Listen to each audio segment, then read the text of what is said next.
Hey guys, and welcome back to another video. I asked around a few friends what questions they had when starting out with photography and videography. I've compiled the list of those questions with answers into a few short videos that I'll be releasing over the coming weeks. To start off with, we're going to talk about focus modes.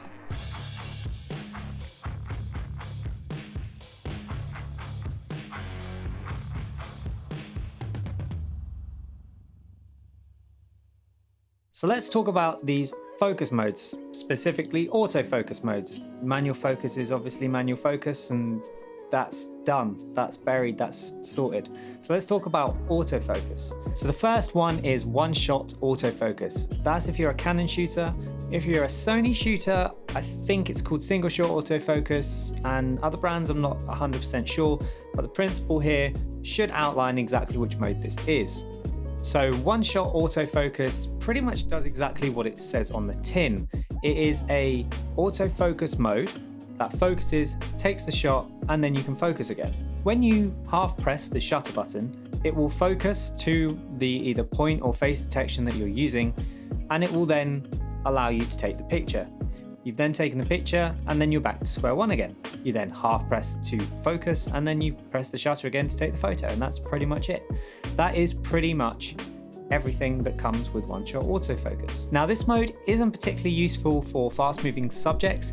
However, it's perfect for things like landscapes, product photography, macro shots, all of that kind of stuff that doesn't really need you to be constantly changing focus really quickly, where your subject is standing relatively still or is literally still. So the next main type of autofocus is servo autofocus or servo focus if you're on Canon, or continuous autofocus if you're on Sony. This mode, as the name suggests, is continuously checking for as long as you're holding down that shutter button halfway that the subject that you have highlighted is in focus. Now, this is whether or not you're using something like eye autofocus, more on that later, face detection autofocus, or single point autofocus, or any of these modes like aerial autofocus, anything.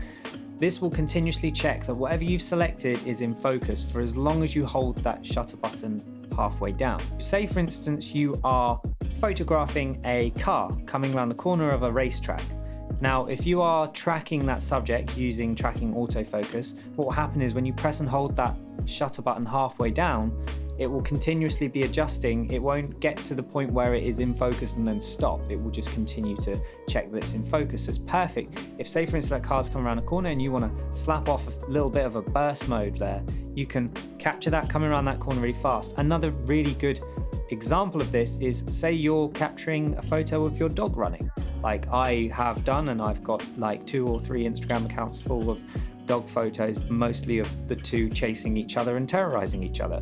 For those, I will have used servo autofocus, and that was really when it appealed to me the most to use it. A variation to this could be something like eye autofocus or face detect autofocus. What that does is it uses facial recognition technology to be able to detect a subject's face, and it will continually find that face or a face in the frame, and it will continuously focus on it.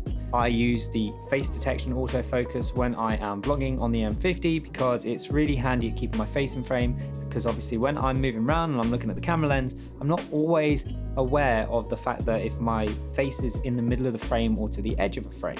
Now, the technology behind something like face detection autofocus and eye autofocus is constantly changing. The landscape is constantly evolving. The technology is improving. Canon and Sony have recently made extreme leaps into the eye autofocus abilities of things like dogs and cats.